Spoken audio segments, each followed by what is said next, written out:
Welcome to the InnovaBuzz podcast, where our job is to help you build visibility, professional credibility, and connection with your ideal client by putting the human at the center of innovative marketing, so you can build and strengthen an engaging, enduring relationship with your ideal clients.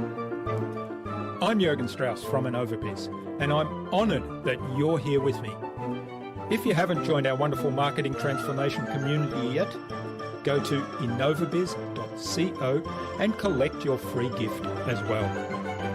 Do subscribe to the show and also leave a review because it helps others find us. Let's get into today's masterclass on this InnovaBuzz podcast.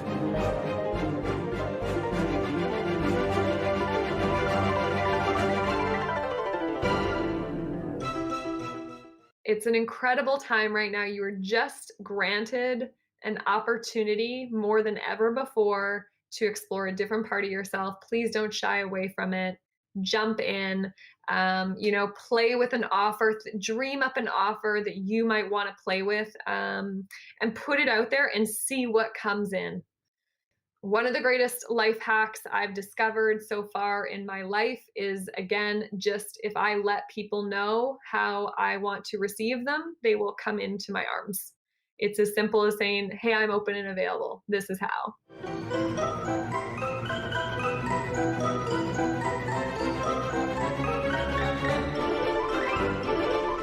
Welcome back.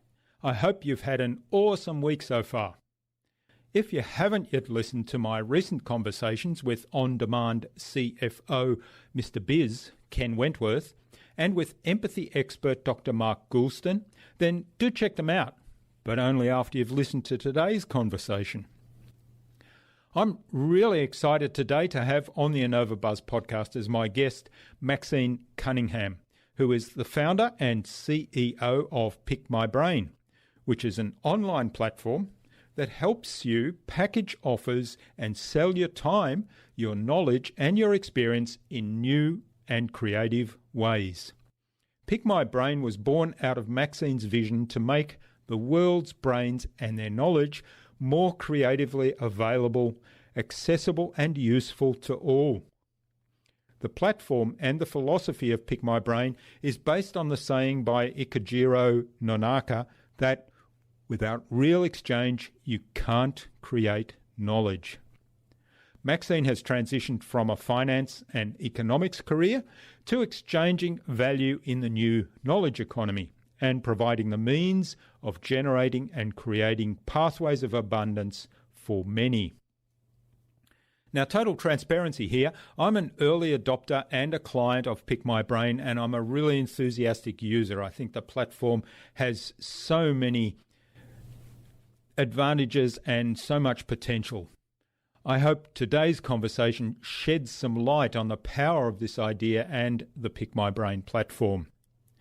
In our discussion, Maxine talked to me about the risk of losing knowledge and information in society as people retire, and how the new information economy provides both the opportunities to plug that knowledge back into society, as well as the knowledge holders benefiting from sharing their wisdom. We talked about the core philosophy of and the business model of Pick My Brain, and we talked about the power of conversations to change lives. Without further ado then, let's fly into the hive and get the buzz from Maxine Cunningham.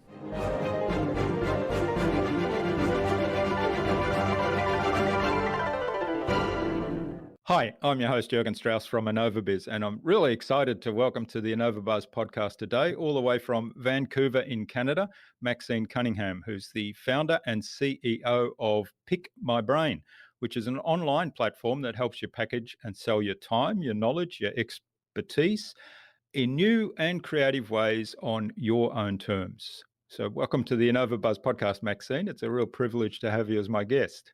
Oh, it's a real privilege to be your guest. And now we met a little while ago, just before the lockdown happened, at Jason Sultan's No BS conference. And Yeah. there's an interesting story to go with that one. But Jason was our guest on episode 266 of the InnovaBuzz podcast. So he's responsible for us meeting. So a big hello to Jason. Thank you, Jason, for bringing all of the beauties together in the last conference and talking about no bullshit right when the economy stopped and we needed a no bullshit attitude. It was perfect launch-in. Yeah.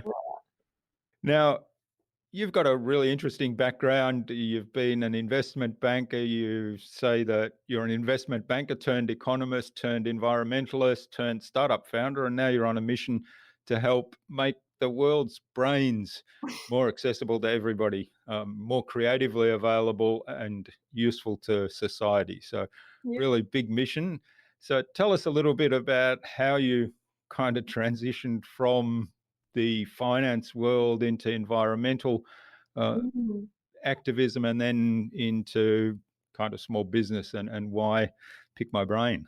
Yeah, sure. Yeah. So, yeah, I started my career in business. I knew I always, both my parents are entrepreneurs, so I was always very entrepreneurial, and I learned at a young age to start investing. And after the time I finished my commerce, I kind of thought that I saw that where we spend our money really dictates the future. Wherever we allocate it. So I thought, okay, well, if I am deciding where to spend money, if I can get to that decision maker point, then maybe I can help build the future. And I did investment banking and kind of dove down this financial path, hoping that I could use money to build the future. I was always interested in building the future. My parents are very futurist people.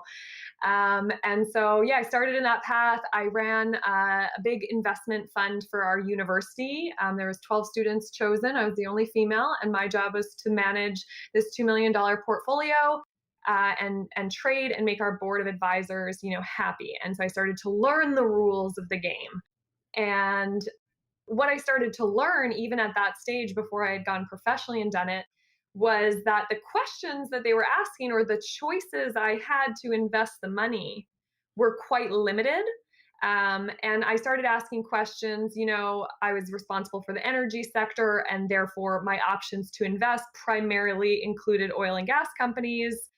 And I noticed, things like on the Bloomberg terminal, there's no way to judge these oil and gas companies on things like carbon emissions.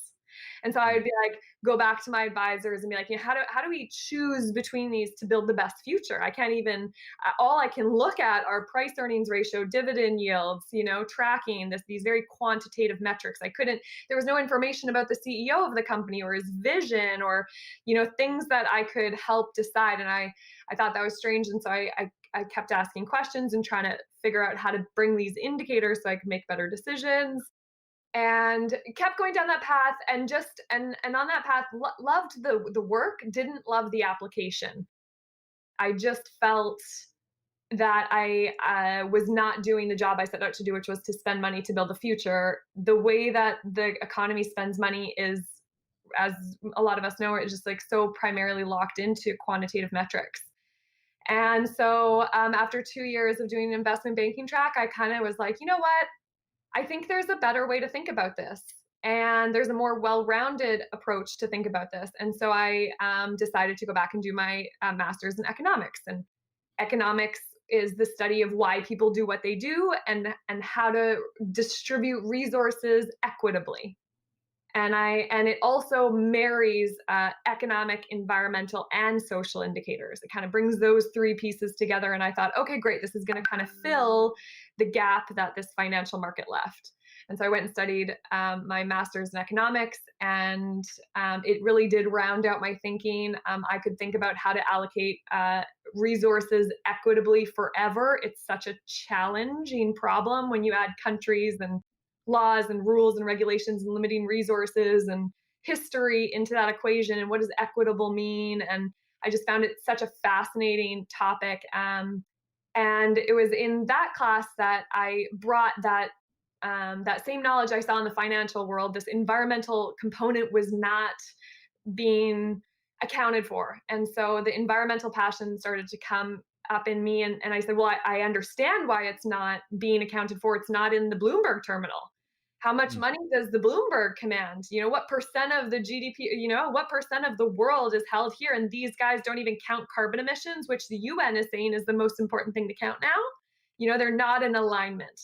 And so I started digging down that path and becoming, just really interested in it. And I actually started my own company to start. It's called Doing Economics That Works. And it was all about monetizing the unquantifiable and bringing these environmental indicators into the decision-making process so that we could make more equitable decisions. And then I went and worked for an international think tank and thought about this internationally. And that's where I started to aggregate these numbers and look at the world as a whole, as a one planet, right? We have these things called planetary boundaries. There's 9 of them. And they're scientific boundary lines that are applied to our planet that if we cross them, catastrophic things start to happen because the whole system gets out of whack. There's mathematical lines. And our mission was to stay within those planetary boundaries. Hey guys, we should probably stay within the planetary boundaries. If we do that, the Earth's regenerative capacity will actually be, it'll be so renewable. It'll be so compounding. So it makes sense, right? It makes sense for all of us to want to stay in alignment with these planetary boundaries. And they're pretty mathematical, guys. So there's no like gray. It's like, this is the species of a fish and this is how much it reproduces. And if we fish beyond that rate, it's going to deplenish. And if we fish within accordance, it's going to be a renewable resource, right? And so I thought I was very ambitious. I still am very ambitious, but it just made so much logical sense, mathematical sense, social sense. And then, I went in the industry and 4 years tried to push this and just saw the complexity of 2 countries agreeing. You have to get the nations to agree on following these limits and who gets the limits. And after 4 years, I didn't know if through policy was the best way. I was kind of getting disenchanted with whether that was the right lever to get the world to agree to follow planetary boundaries. And I was getting just a little bit, discouraged for sure. I remember sitting at an international negotiation table one time and a country stating that they don't care about some animals going extinct. It's not a thing for them. And I just remember sitting there and being like, I didn't know you could not care for that. I didn't know that. I guess I had missed things that I just thought we all cared about were on the table for negotiation. And that was a real eye-opening moment for me and a real, I guess they would say loss of innocence again. And so after 4 years of putting my heart and soul into the policy world, I started to be open. And this is when I came across a company called Airbnb. And I was like, whoa, what's this? Like, this is fascinating. Oh, this is a peer-to-peer marketplace. My economist brain goes off, a peer-to-peer marketplace is the most efficient form of value transfer because it's going peer-to-peer and there's less transaction. I'm like, okay, cool. And oh my gosh, they're monetizing a shared asset. Brilliant, right? Because formalizing, they just created an entire new category of additionality by monetizing a shared asset. I was like, oh my gosh, that's really cool. And by monetizing the shared asset they chose to monetize, which is unused space in a home, they created an environmental, economic, and social good overnight, internationally. And I was like, okay, that's 3 check marks. And then when I dug into it, I was like, wait, 3 designer kids made this?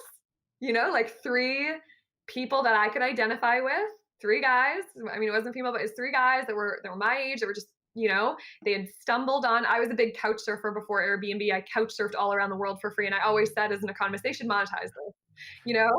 They should definitely monetize this just so it has an option. It shouldn't always be free because sometimes you just want to, you want both options. So they didn't do anything new, but these designer kids got together. And as we know, Airbnb has now become prolific. And I often think of all the value that they've actually added to the system. I know that there's some issues now, but that locked my brain into it just click, click, click, click.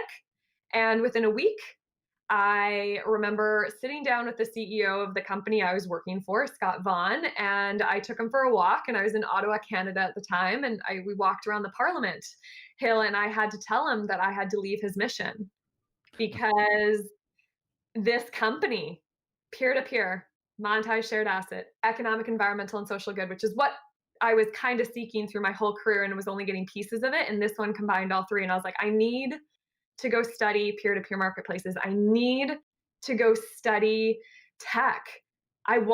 Does this exist other places? I need to go learn this. And so I handed in my resignation. Within a week, I convinced my partner at the time to do the same. And I said, you know what we need to do? We need to take a year on. I called it a year on, it wasn't a year off because I'd gone to university for 8 years up until that point under an institution and learned a lot. And now it was my turn to make my own university now that I had worked and decided what I wanted to study, which was peer to peer marketplaces. And that's what we did. We both quit our jobs and took a year. We did a lot of fun things. We like drove across Canada. We went to Maui for a month and just read all these books that we wanted to read that we didn't have time to read. We talked to so many people in our network and just like learned. We went up north, and it was on that journey that we gave ourselves all this. We kind of scheduled it out just like a university. We had, different classes to take, online courses to test, research to do. We trade stories. And I'd say it was about 6 months into that journey where we were just driving one day, and I just started like just being like, why isn't there an Airbnb for people? Or like why is it that my mom is retiring, a woman that has 20 plus years experience running businesses and women and studying, and she can't plug her knowledge back in the same way as she could rent her house on Airbnb. And I just started playing with this. And then I remember looking up that night, I was like, how many people are retiring every day? How many other people are having a hard time plugging their knowledge or uploading their knowledge, right? Because I'm thinking an Airbnb to the system, and it was hundreds of thousands of people, right? Mm. Retiring, and all I could imagine, my visualization was it was actually like carbon emissions. I was like, we need to capture those. We need to capture it and not let it disappear. We need to plug it. We need to divert it. We need to capture and re-inject.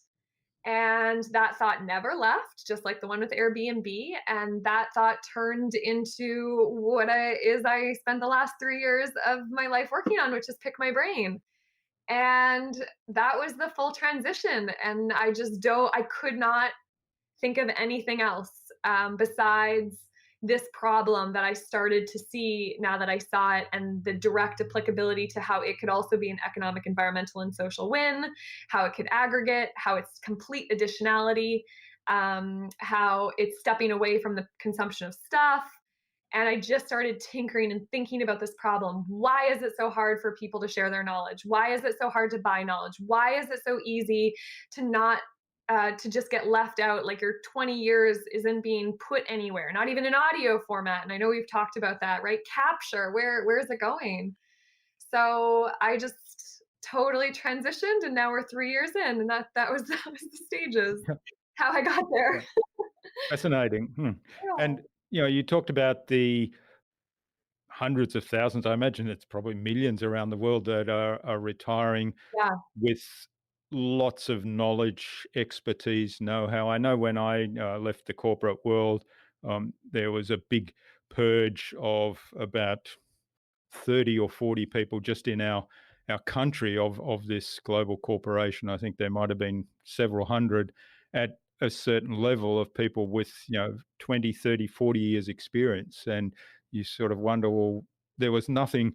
Like, people contacted me later on from the company saying, how do we do this? How do we do that? And I thought, well, there's nobody left that knows things there, that knows certain things. But Deep of knowledge. course, then you have that knowledge. The former employer is not necessarily interested, but how do you leverage that knowledge? And as you say, a lot of it gets lost. But the other side of that is there's, like, particularly now with the global pandemic, there's people losing their jobs because Mhm. there's new ways of working are going to come out of this. The companies are streamlining. There's lots of people with expertise that are not necessarily retirement age, but are finding themselves out of a job, and they also have to make a decision. What do we do now? And jobs are going to be scarce, so there's an opportunity there. And then I think also of young parents, particularly mums who, even today are Yeah. still the ones that kind of put their career on hold to raise children. And Yeah. then once the children are a little bit more self-sufficient, they're looking for opportunities to kind of resume their career or contribute back to society outside of their family, and there's limited opportunities for them as well. So I think there's a whole lot of target markets, if you like, that could benefit from something like this, right? Yeah, and it's so funny. It's such a good problem to have, but it is also a problem to have, right? So I have to fix, like, as a startup founder, as a bootstrap startup founder, which means that for 3 years, we made just enough money to keep building the product and learning our value proposition and reinvesting everything that we've earned back in the platform to find that product market fit. We want to pick, right? We're at this it's the pinnacle. It's the greatest space. It's the greatest playing field ever. And one of the stats I love, and this was pre-COVID, Dell came out with this, and the study was 85% of the jobs that are going to exist by 2030 do not exist today. Hmm. And that was pre-COVID. So I mean, could it even be higher, right? And I am seeing on Pick My Brain that inspiration, like the people that you're saying, the people that are have left their job and got to re-identify, what are they? Who are they? What's my Hmm. identity? What is this market? And what I'm seeing on the platform is people combining their personal and their professional experiences and passions and interests into a hybrid job that didn't exist before, but absolutely has a need. And it's breaking down those silos, right? And this is why this time is so beautiful, because what I found such an issue in the financing world, in the economic world, in the policy world, is that they were rooted and baked in these outdated policies that held the system over here. You couldn't even break it, even if it Hmm. made logical sense. It was too broken. Well, now, you know, there's no more rules. I don't, there's rules, but the whole game just changed, Yeah. and we all got to pick up the ball and figure out what game it is. And Pick My Brain does offer people an opportunity to play with that. Come build a job for yourself. Hmm. And peer to peer it up. Let people know. Let's build a marketplace that houses all the offers that you buy on Pick My Brain were curated by the people. So they're going to be good, and let's reduce the amount of energy and effort it requires to be an independent. So when going down this path to be an independent is a lot of work. We're doing it the very North American way. Everyone's going to do their own marketing. Everyone's doing their own SEO. Everyone's, doing their own websites and their email funnels and all those things. Well, can we become part of a collective, a knowledge marketplace where the platform takes care of that and we just sell our knowledge? Can we point everyone there and make this really nice? I call it a knowledge economy, which is like so exciting because this is truly my economist dream. And a knowledge economy is an economy that matches the production of knowledge with the consumption of knowledge. And I just can think of no better economy to live in, because there's no supply chain attached to that. There's no transaction costs associated with that. I can't think of any negatives with, can you consume too much knowledge? Can you produce too much knowledge? Is that ever going to cause harm? I can't think of any examples. I'd love to think of one. And it just makes sense. I think we need to stop buying stuff for sure, peak stuff. That has to stop. It has stopped. We are going to hit a depression here because the production of things, which drives GDP, which drives our mechanics of our old economy, are going to halt. But I'm like, hey guys, you know what? We can totally leapfrog it. Let's just onboard our brains into the system and just switch over seamlessly, just like we all did with Zoom. We did so good. Bravo. Hmm. You guys, we are on. We did really good. We were pretty resilient and adaptable. I was really impressed with how we did it. The United States is another story, but for the most part, I feel like everyone did really good. But hey guys, it's not scary if we all learn it together. If we learn how to value knowledge and how to buy it and how to consume it and how to trade it, what does that look like? And so I am just making that world up, because that's what the economy is. It's a made up set of rules and Yeah, yeah. principles and terms. And when you finally start to see that, like if we empower the people to see that, we get to make whatever we want right now. It is the most creation stage I've ever seen. And I have this strong feeling that people that are creative and artists are going to be the highest paid citizens in 10 years. Time is just going to shift. And we're just going to live in this really value added world that is slower, and I don't know. So yeah, I Mm. want to build a knowledge economy. Yeah. All right. Well, explain to us then a little bit the model, Pick My Brain. How does it work for creators? How does it work for people that want to learn or people that want to access specific knowledge? Yeah. Well, it's a great question. So for 3 years, we've been tinkering with that. We've just recently come out with our what we're going to be launching. So you're getting like kind of the first, like next edition. So how it works. So everyone can come on to Pick My Brain for free, and we'll suit you up with a paid call. We're going to set the terms. We'll probably charge the call for $50 for 30 minutes. If you are open out there to letting someone talk to you for 30 minutes and pay you $50, come on to Pick My Brain, host it. We're going to list all these conversations you can have with anybody in the world for $49. And we'll pay you. And on our free plan, we take a 20% cut on that 50. And then we say, hey, if you really like that and you want to go deeper, do you want to package and list and sell a private session, a one-on-one session? So we can say, now you can book anyone in the world for a one-on-one and have like a private tutoring session with anyone. And we're going to charge you out for $99. We feel that's a pretty accessible rate. If you want to offer one-on-one sessions to the world, you can unlock that offer, and that's on our payment plan. That's $29 a month. Actually, $29 a month will get you 3 paid services that you can unlock. So Pick My Brain has learned over the course of 3 years how to effectively package and sell your knowledge. For the first 3 years, we let people do it on their own and saw what worked. And now we're like, we need to do this as a collective. It needs to be a marketplace. Let's have some standard services that everyone is available for, which are going to be the 30-minute conversation and the private one-on-one. And then if you want to offer other things like 5 hours of your time, 10 hours of your time, 25, right? Can you buy 5 hours of Jurgen's time, knowledge, and experience to learn? What could I learn with you in 5 hours? So much. So I'm going to buy 5 hours of your time, and we're going to exchange. And what that allows is, again, standardization. So I can see everyone in the world that I can buy 5 hours from. And it also opens up the opportunity for exchange. So I'm seeing in this new marketplace, a lot of people are going back to exchange, right? I'll give you this service for this service. I'm like, Yeah, yeah. cool. I love the I love the exchange economy. I love the gift economy. So if I standardize again, if I say, hey, we're all available 5, 10, and 25 hours of our time, now you guys can swap too, if you find it, which is powerful. So that's, if you want to unlock those 3, it's $49 a month, and your transaction cost is coming down each time. And then if you want a complete custom profile, we have people that are selling and packaging really interesting programs or master classes or workshops. Then you're on our $99 a month plan, custom plan, and Pick My Brain handles the booking, the admin, the scheduling, the reviews, the reminders, the payments. And we're going to list you in our marketplace, and we're going to introduce you to all the brains in the network, and we're going to help you transition over to this new world. So I like to say it's kind of like what Shopify did.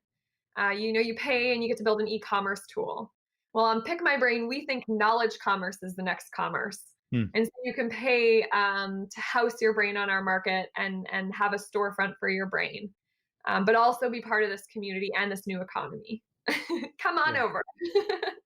Yeah. Yeah, it's great. Now, full transparency, I'm actually on Pick My Yeah. Brain. I have a profile. I'm playing around with some things. One of the things I really like about it is there are services or offers that you can play with that are not necessarily all that well thought out, or in a state that you would set up as a proper product on your own website, for example, have a landing page and a marketing system in the back end where you bring people on board and then you're ready to launch. So these are things like talk to me about I don't know. I was thinking of one this morning because I'm just about to finish my NLP trainers training accreditation, but I don't plan to do NLP training.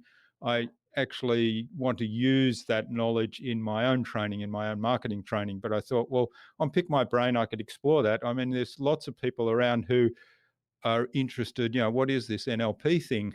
But they don't necessarily want to commit to a training program or anything. So, for example, a 2-hour conversation around NLP, ask me anything, I can give you a bit of a broad snapshot, and you can learn about it, and then that gives you a lot more information, and you can then decide, do I want to take this further, or do I know enough now? So that's just one example where I thought, it offers you that ability to kind of do some experiments with some things that are perhaps half-baked, but you get some feedback from the marketplace, because when people, if nobody signs up, then that's probably either of no interest or badly presented. Or if people sign up and then they start to give you feedback and say, we love this, we don't like that, we want more of this and less of that. So that helps you refine it. Yeah, I love that. I do. We definitely are seeing people, again, have the confidence to play, right? And I really want to push people to play in this time and put it out there. And some of my brains will start with an offer for free, and they'll limit it to 5 free sessions, and then they'll incrementally start charging, build up their reviews, and they've got a new service to turn on when they want. And it's kind of like this portal that just like allows you to be like, hey, here's some cool offers that I have on the side, check them out. And on the flip side, as someone who would be interested in NLP but not taking a course, I wouldn't fall into that level. But to understand it, because I see the market, I see a lot of coaches learning that practice. So I would like to know something about it, right? I want to know the principles and the foundation and why people are taking it. And if I talk to you, I even bet for 30 minutes, like sometimes when I talk to someone for 30 minutes, I feel like I might know now more than 60% of the people in the world about that topic, because I went directly to the source and was able to customize my knowledge pool. And I mean, 2 hours, now I'm getting a private tutor to catch me up. Like, how much did you spend on the course, right? And I'm going to get that condensed version. You're going to get to regurgitate it and teach it, which is great for you as well. And what I find on Pick My Brain too, these are value-based products, but I'm always getting such a good deal on knowledge because they're all passion-driven and they're fun and they're playful. So the person on the other side has chosen to offer it. And that's very different. It's a very different feel. So I love that you mentioned that, because I really want to be an advocate for playing. And I want to be an advocate for playing both on the consumption side, because you need to consume knowledge to learn how to produce it, right? We got to like make sure that equation is equal. But yeah, put it like, right? The question, why can't I talk to anybody in the world? Please let me. Like, what can I possibly, what power, what gives me more power than that? And I like to have that conversation, because I think we need to a little bit devalue money a little bit more. It shouldn't be worth as much as it is. I feel like, again, like, let's bring that knowledge is power really is back. Community is power, connections is power. And like, if I had unlimited access to talk to anybody in the world for 30 minutes and purchase credits and humans for $50 a pop, you better believe I'm going to have a lot of credits. And I'm going to hold perspectives that I need to hold. I'm going to be a more well-rounded citizen. I'm going to have better understanding. I'm going to have that human vibe with that person, because I shared a conversation with them, which is so intimate. And if I keep selling it that way, right, I'm just like, now I can maybe pre-sell, hey, who wants to buy 10 hours of brain time? I'm going to set you up with a brain every month for a year, and you are going to walk away a more beautiful human being. Do you want to be a more beautiful human being? Well, you can for only $500 because I know 100% guaranteed. If you want all your money back at the end of the year, I will give it back to you and double, because I'm that confident of how much a conversation can do for you on a personal, emotional, spiritual, financial, opportunistic level. It's just the most pure thing. That's great. Well, I was just thinking as you were saying that about my podcast. I mean, we as we record this, we published yesterday our 300th episode. Wow. I think this one's going to be episode 319. So we've got quite a few in the pipeline, but that conversations with so many people all around the world in all kinds of different areas, experts in their field, all of them, and wonderful people, and that kind of personal conversation is been so enriching for me. So apart from the fact that I get to share this with my audience, that what I get out of this is just priceless. And with Pick My Brain, you've almost got that without having to set up your own podcast, without having to do any editing later on. You have the ability to have those conversations with the people that are on the platform. Yeah, exactly. And just no admin, no setup, just straight exchange. Can we do that? It's just so clean to me. And it just unlocks what I feel like it unlocks is abundance, because it's never ending. It's totally renewable. It doesn't run out. Unfortunately, right now they still think nature doesn't run out. That's how they make their decisions. Yeah. Well, in fact, it does if you don't listen to it. But knowledge doesn't. There is no. No one should be scared of shortages. No one should be fear-based that like someone's going to get more, because it's just, and I want to make the pricing accessible, but I also want to make the pricing, and this is what I love too. I see so often in marketplaces the price being driven down when it goes international, right? We go to Upwork and we can get someone for $5 an hour. How does that always makes me feel a little unsettled. There's that weird thing, but I feel like a human being and a conversation is worth a conversation, is worth a conversation, is worth a conversation. And so I'm just going to standardize. I'm going to set price floors, and we're all going to be equalized with that too. And if you want to sell a conversation for $50, I would love to support you. I want to offer you that so badly. And then to the other side of the world, I'm like, do you want to buy conversations with people for $50? I know that's affordable, and I know how much it's worth way more. But I think I can start there, and I'll let the new knowledge economy, right? I like how the economy works itself out, just like nature works itself out. I'll find it. We're going to start there. And I feel like it's a really strong starting point. And I like price floors. I don't think they're used enough, right? We don't want to drive the price down all the time. That's not that's not my motivation. Yeah. Yeah. Okay. Now, how are you going about marketing the platform? What channels are you using to get the word out?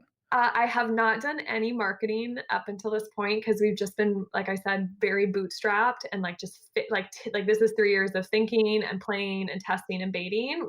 We just raised our first round, and so we're just improving the tech for the next 3 months. And then what we're going to do is it's probably going to be very word of mouth, or we're going to go partner with all the storytellers of the world, such as yourselves. Right. And we kind of had a conversation, like you had 319 conversations with brilliant people. And I got to, I can tap in and hear that content, which is like evergreen in a sense, right? I can always listen to it. What we were talking about, how cool would it be if after I'm really moved after a podcast, I can go to Pick My Brain's directory to see if I can go further with that person one-on-one. So I don't want to recreate. There are communities and groups. You are kind of like a pyramid in a community to me. You're like a keystone. And so how can you vetted, you created, like, can we go let's see if these guys want to make themselves available, because they already have content, extend the offer. So we'll start to strategically go and curate the first 1,000, and then we'll keep curating and partnering with people who have found, right, the beautiful minds out there. And we'll start there, and then I think it'll just kind of go. We'll see, but yeah, we haven't done any formal advertising yet. Yeah. Yeah, I really like the idea of people making themselves accessible if they've been on a podcast as a follow-up. So we'll be playing with that. Heads up, everybody listening.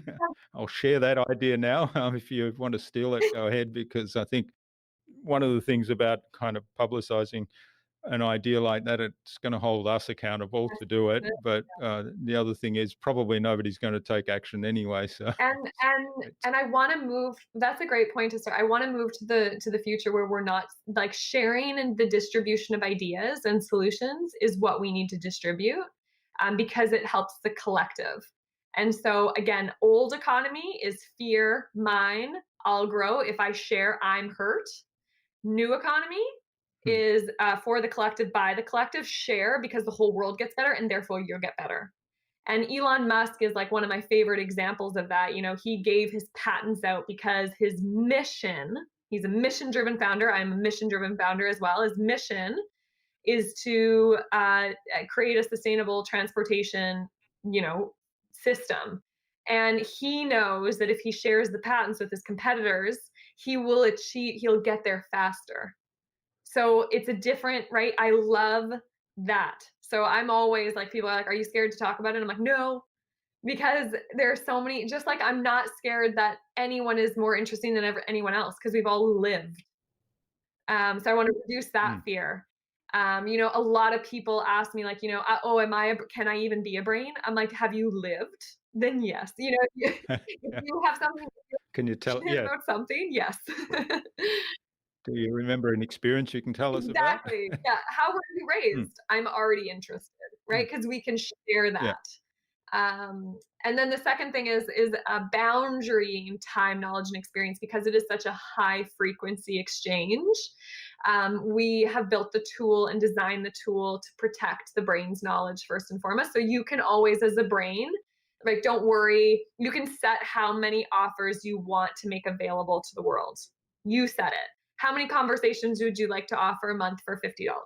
You let me know and I'll upload Hmm. it to our system, right? As many as you want, or one a month just to get that spark and to be part of something bigger than yourself and to be involved. So yeah, just like setting those conditions. And then you're able to say, you know, when people ask you, what's your give back? Oh, it's like my brain. I give back knowledge to my brain. And we'll Yeah. just crack it off and take That's care of right. it. Hmm. Yeah. Yeah. Well, it does bring up the point where, and I mean, I fall into this trap all the time. It's, we have knowledge and we do things every day. And some of those things are just routine habit.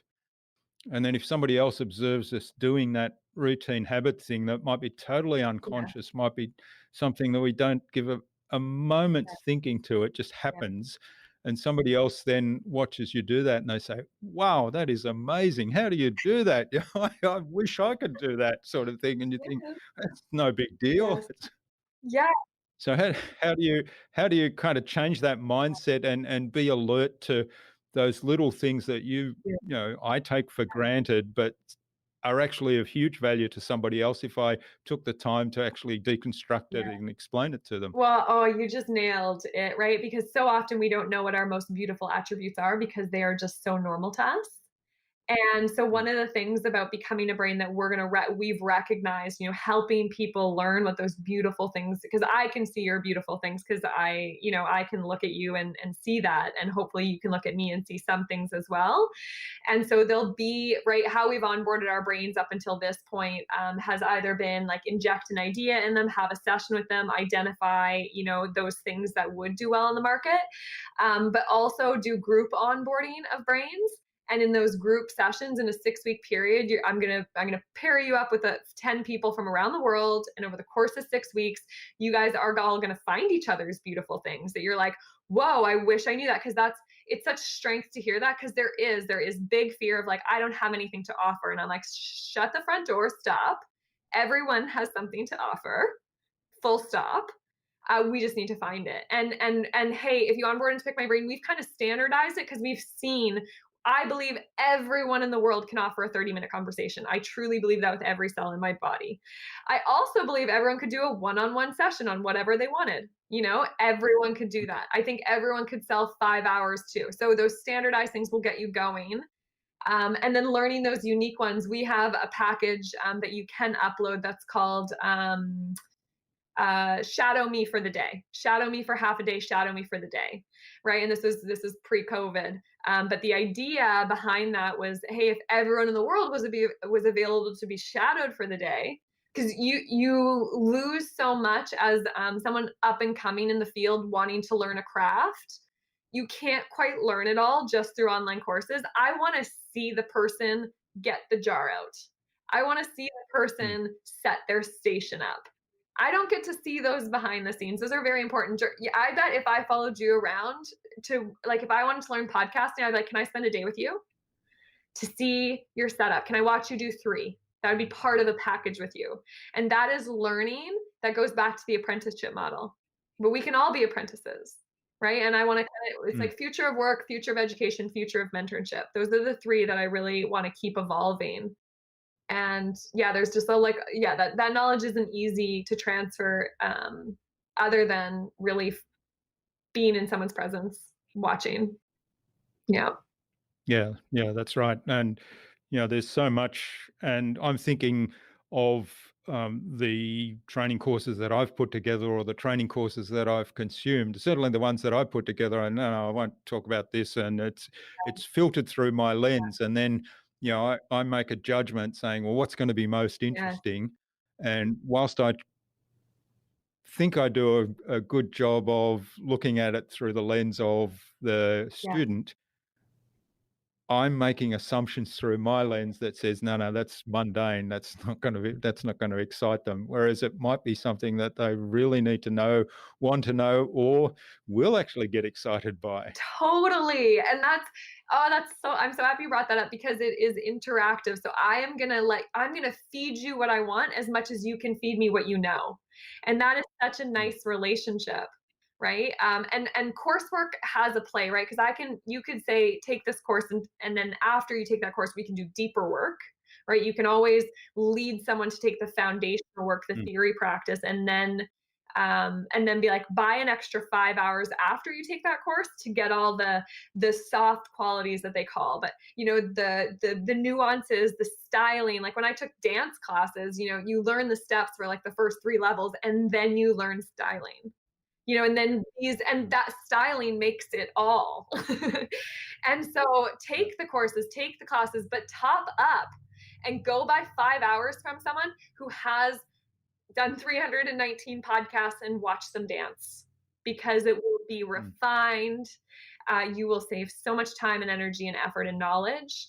You will introduce me to products and platforms and people and systems that you've curated. And that is worth so much. And I'm not seeing that as a purchasable thing.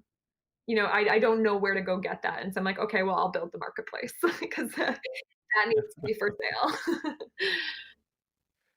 Great. Well, I could talk ideas and pick my brain applications for ages, and we have, and we'll do that on Pick My Brain separately, I Yeah, think, because I'm just watching the time. I'm respectful of your time. So I think it's a good point to move on to the buzz, which is our innovation do it. round. It's designed to help our audience, who are primarily innovators and leaders in their field, with some tips from your experience. So, Cool. so sort of we get to pick your brain very quickly. Wise. So there's 5 questions, and hopefully you'll give us some really insightful answers and inspire the listener to go and do something awesome as a result No today. pressure. What do you think the number one thing is anyone needs to do to be more innovative? Whew, oh man. Well, download people. Download as many people as you can, because they are the most innovative, creative.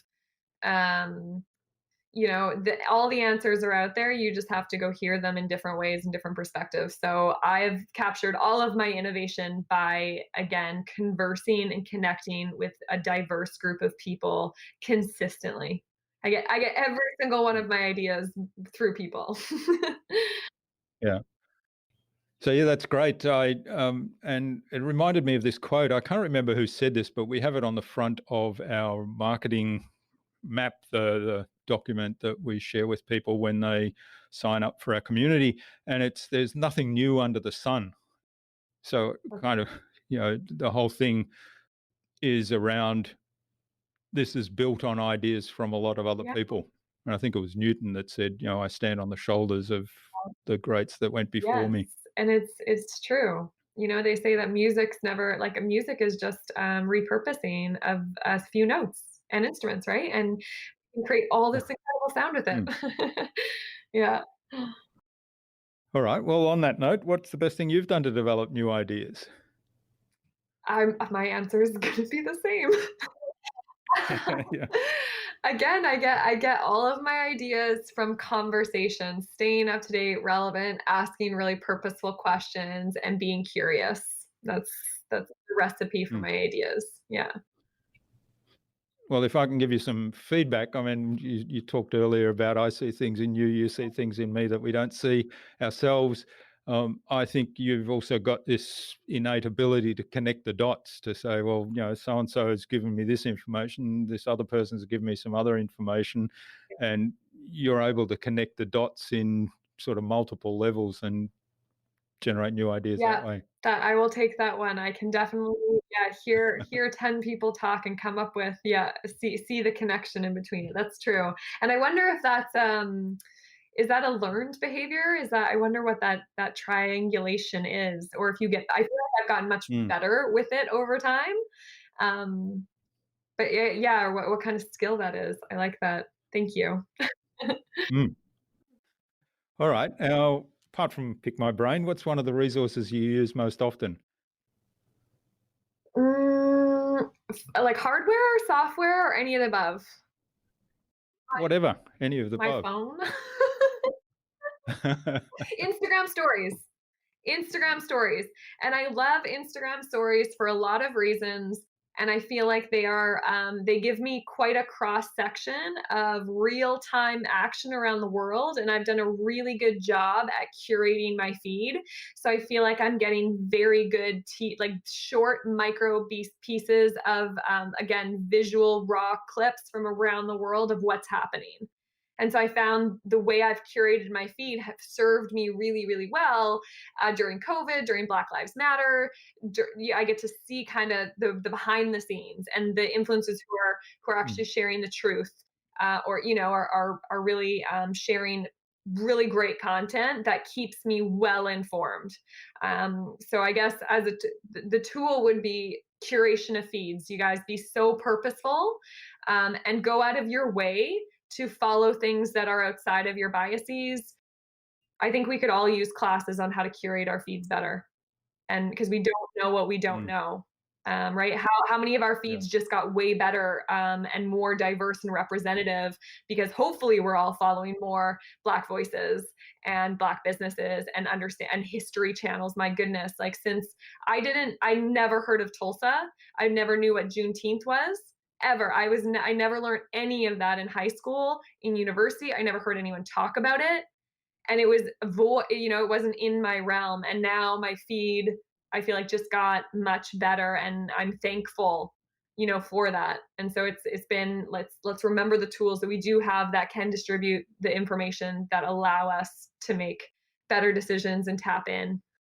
Yeah, so I'd say that. mm, yeah, and that's great advice, and also actually listening to those voices and having empathy with those voices, and sort of particularly with the Black Lives Matter. I mean, I know, one of the things that struck me was hearing people talk about how they spoke to their children, their teenage children, in terms of here's what you have to do to come home safely Wow. tonight, Wow. which to me is just, it's unimaginable for us white people Yeah. that, I probably talk to my kids about, drive safely, don't drink too Yeah. much, those kind of things. But it was never around, well, if you get pulled over by the police, here's how you have to behave to make sure you survive that Yeah. experience. That is just so, so scary. So, yeah, listening to those people, I think, is really important as I well. mean, that's so interesting because, again, you're a father, correct? And so you pick up on that Mm, perspective, you're able to apply it, and that's what set that context for you deep in your heart. You're like, "Well, that's not right." Especially when you see, like, a six-year-old mm, know that they were trained what to do when a cop comes, like, what?" And so that really resonated with yeah. you, and, like, as a young white female, right, I was listening, and as someone who has a finance and economic background, what really sat with me was the inability, so these reparations that they're asking for, right, and just digging into that and the understanding of that, they were, the wealth distribution, the ability to own anything that accumulates wealth or generational wealth was not allowed. And so, yeah, Mm. I started to put that in context. They are way, how do you catch that up without reparations? You know, and I just Yeah. started to understand that. And then same with defund the police, right? It makes sense. Like unlock this money and pour it into other uh, organizations, distribute it. What could that look like? So those are the things that really set. You know, I was like, okay, that I like that. That there's the policy mechanisms that, Mm. yeah, would help with that. But yeah, yeah. Yeah. All right. So content curation of feeds and getting broader perspectives and listening to the voices that are calling out the wrongs in the Hmm. world. Mm. Listening. All right. Now, what's the best way to keep a client on track? Ooh, constant communication. I think what I've learned is people need motivation, people need check-ins, and people um, just require uh, consistent small pieces of action to make consistent good steps and good expectations from the beginning of where we're going all the time. Like as a leader, as a mission driven organization, even to keep my company on track, I think of that at an aggregate scale. I have to continuously just display the vision, which is in my head, to them consistently so that they all know what to do. Same with my clients. I'd be like, we're going to paint a picture together. We're going to check in that picture. We're going to check in on that picture. We're going to check in on that picture. And we're just going to move towards it. And you don't realize until you get older how much that can, unless you really, really check in, how different my head image is this to your head image, right? And you start to like realize you're like, oh, when you think of that word, this doesn't pop up in your mind. We're not the same. So you just got to realize and find as many analogies and common examples and just always enter the equation being like, what are you seeing? And here's what I'm seeing. Are we moving? Yes, confirmation, keep moving forward. So yeah, Mm. I find that that's the best way to keep projects on track too. Is just, yeah, and same with relationships. That stems into relationships, so it keeps my relationship really strong. Is like Yeah. consistent communications. Yeah, Mm. yeah. Great. Well, that's a really important one, and of course we talk a lot about communication, and you touched on one of the challenges there, which is one of the presuppositions in NLP, of course, is that what we see is not what's out there; it's what's Yes, here. yes, Mm. yes. And so And yeah, I mean, we're all seeing what's in here. So how are we gonna Mhm. come together? Yeah. Mm. All right. Now we've touched on this as well, I think, a little bit, which is what's the number one thing anyone can do to differentiate themselves? Just lean into who you are and what lights you on fire. You know, Sheryl Sandberg, lean in. The passion economy, right? Anderson Horowitz, one of the largest investment funds, is saying this passion economy. It allows people to differentiate themselves based on what is inherently just makes them tick. Find that out, discover Mm. that. And the way to discover that is to sample a lot and to be able to Yeah. talk to yourself and really assess, do I like this? Do I love this? Am I lit by this? I have to quit my job next week because I can't stop thinking about this, you know? Find Mm. those things and I just find that when you lean into them, it's scary. There's a lot of fear to break through when you do that, but the world will support you. And the more you trust it, the Mm. more it'll lean back. It's just like, you know, those balancing acts, those practices that you practice with people when you like lean on them. Yeah. Both gotta apply the pressure to make it work. So discover yourself. This is a time. Life is all about discovering yourself. It's all about building a relationship with yourself, and so invest in that. And the way that I'm gonna recommend that's a really easy way is by talking to people that have lived different lives than you. So one of the well, not saddest things, depends what you think, what happens when you come back, but you know, we get to live one life. But I feel like I get to live, you know, hundreds of lives because I talk to hundreds of people about their lives. So for a minute, Mm. I get to jump into their life and be like, tell me what it's like to be an Olympic beach volleyball player. And for a short period of Yeah. time, I am an Olympic beach volleyball player. And then I get to go back to Max. So explore. Yeah, I think just, yeah, I'll just jump on Sheryl Sandberg's is like lean into who you are, find it, sample it, discover it, make it your life's mission to know yourself so well.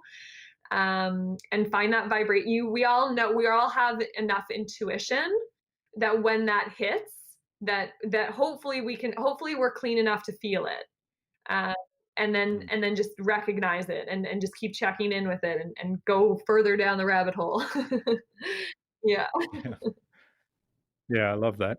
Love that answer and lean in and accept it and yeah.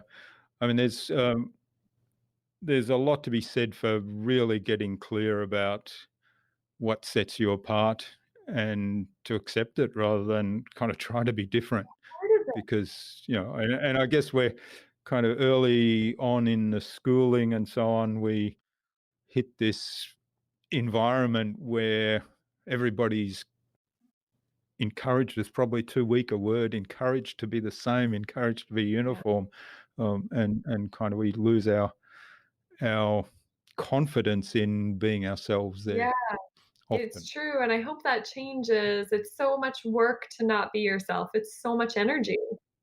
And It I'm is, like, that's be right. I just want you to be like, be conscious of how much energy you're exerting, both both on an environmental level, but also on an individual spiritual level. If something takes Mm, so much work, find something like there is you're going against the grain. You're swimming. that's right, Yeah, swimming exactly. You're upstream. swimming Mm, upstream. Recognize it, tap in, find the current that you can flow down. Yeah. mm. Great, love it. Well, thanks, Maxine. This has been really fabulous. Now, where can people find out more about Pick My Brain? Maybe even check out your profile, book you Yeah. for a conversation, and find out more Well, about you. And say thank you for what you've shared today as oh, well. yeah. Well, first of all, you're so welcome. It's so much fun to be asked questions and to dig and to converse and have conversations. You can find me by visiting pickmybrain.world. We're starting the .world train. And I would love to even just, again, like kind of what we were talking is I would love to offer anyone that is listening right now that is interested in trialing the tool and feeling the tool and experiencing the tool to go to pickmybrain.world, browse our brains, look up Maxine, and book me for a call or a 30-minute conversation or a one-on-one. And I would love to just learn as much as I can about you and tell you how I think you could plug your knowledge back into the system. And for, maybe this is what we could do. I do have a free call on there, so feel free to use it. But what I would love to do is, like, again, offer your listeners a gift. I would love to do 5 free one-on-one sessions where you and I get together and we just talk for an hour. And by the end, I will just drop what I see, something fun, because Mm, very quickly I can identify the ways people can package price, creatively sell that matches their passions as well as what I know will do well on the marketplace. So, what do I have as a discount code? If you put in discount code, I'll put what should be the discount code, Jurgen? we'll call it an overbuzz. InnovaBuzz. I'll add a discount code for Yeah. InnovaBuzz, and I'll set my parameters to 5 private one-on-ones if anyone wants me to look at their brain. Package and price. Yeah. Great.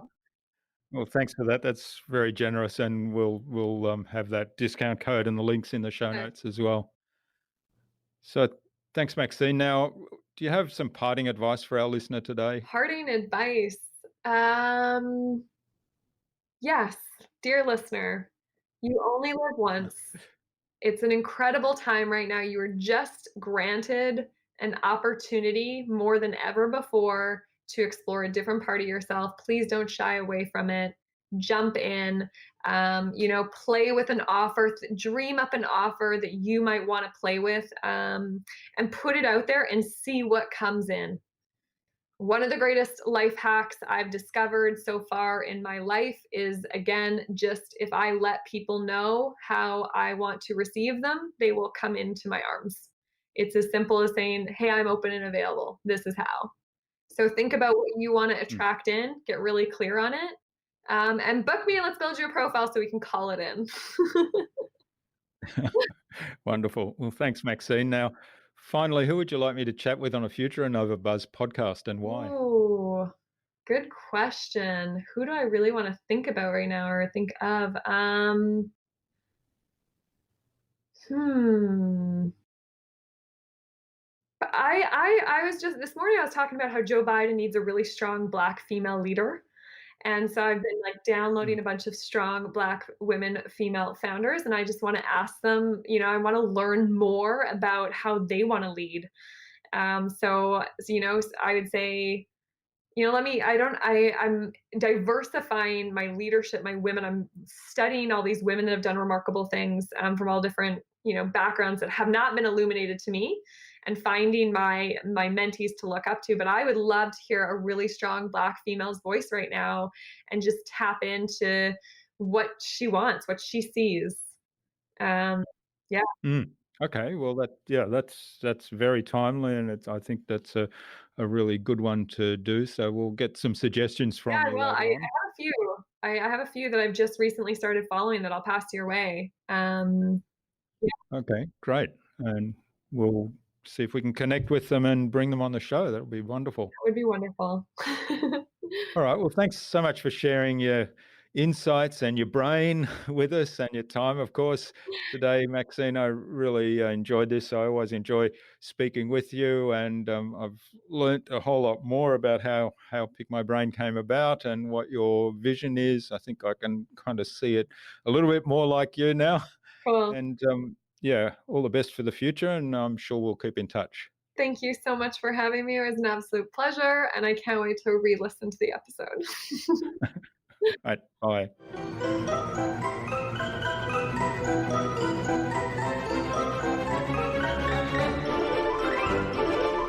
I hope you enjoyed that delightful and informative conversation with Maxine and took something away from her episode. I love the message of the power of conversations. I'd always intended this podcast to be conversations rather than interviews, and I'm drawing air quotes in the space above the microphones here. Now, Maxine's philosophy of how conversations add value and change lives just reinforces my quest. I'd love to know what you took away from my conversation with Maxine. Leave a comment below the blog post, which you can find at innovabiz.co/pickmybrain.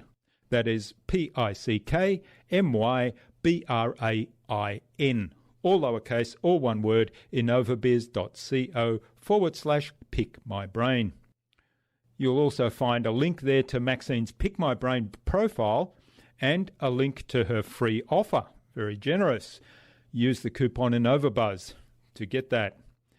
And also the other resources that we spoke about in the conversation today.